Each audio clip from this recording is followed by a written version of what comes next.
Nag-outing nga kami at kasama na yung tatay ko. Kumpleto na ang aswang family dahil nandito na yung kapre. O diba, nasa tabi siya ng puno pero walang hawak na tabako. Bakit naman ba nakapamedyas ka pa? May lagnat yarn?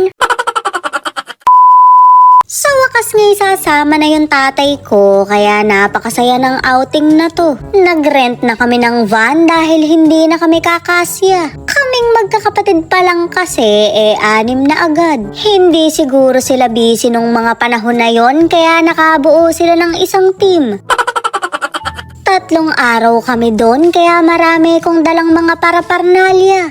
Ring at susunduin ko na sila kaya pinalabas ko na sila sa longga nila. Shoot amare, mga naka-OOTD sila. Nakapasombrero pa yung nanay ko, hindi mapagkakaila kung saan kami pupunta. Sarap mo naman yata, isa pa tong bunso namin. Mahiyain talaga yan kaya madalang yung makikita sa vlog ko. Kung ano yung kinatigas ng mga pagmumukha namin, siya namang kinanonchalant niya. Nagtataka rin ba kayo kung bakit hindi sinuot ng tatay ko yung barong niya? Huwag na nating itanong, baka maalala pa. Tapos mare, baon-baon pala.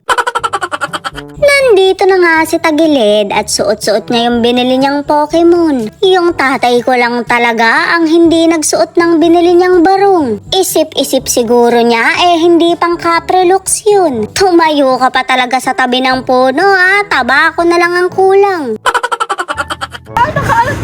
Kung may lagnat ka ba? Kami nga'y lalarga na mare dahil mahigit 4 na oras pa yung biyahe namin. Pero 2 oras lang sana kung lili pa rin ang nanay ko. Hindi ko na pinayagan at baka masalalak sa sampayan. Kasya naman kami kaya sumabay na lang kako. Inabutan na nga kami ng tanghalian sa daan kaya kumain muna kami. Malalakas magsichibog to kaya masarap kasabay. Pagkayari nga'y bumiyahe na ulit kami hanggang sa nakarating kami sa Nasugbu. Oo mare, sa Batangas naman kami dumayo. Magaganda rin kasi yung mga beach dito kaya dito ko sila tinangay. Well, sobrang dami pa naming gustong puntahan, pera na lang talaga ang kulang.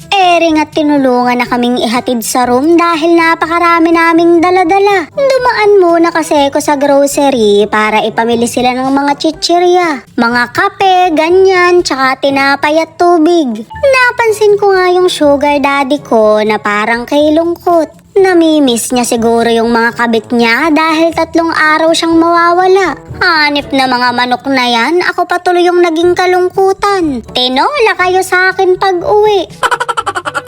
Ito nga yung pangalawang room para kila nanay at tatay. Yung kabila kasi para sa mga kapatid kong lalaki. Dito nga rin gustong magkwarto ng bebe ko dahil nandito yung kapatid kong kutuhin. Pero ang sabi ko huwag at baka mahawa siya ng kuyumad. Mangangamot ka talaga 3 times a day.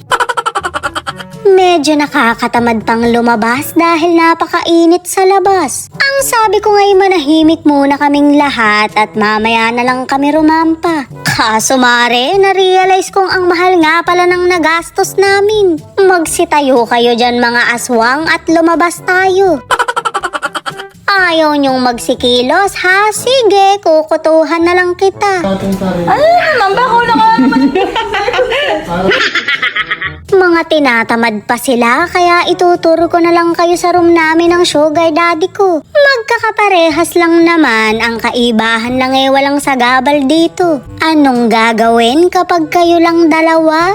Di tulugan yung isa. Mahina ka talaga sa mga kaluskusan, syuta ka.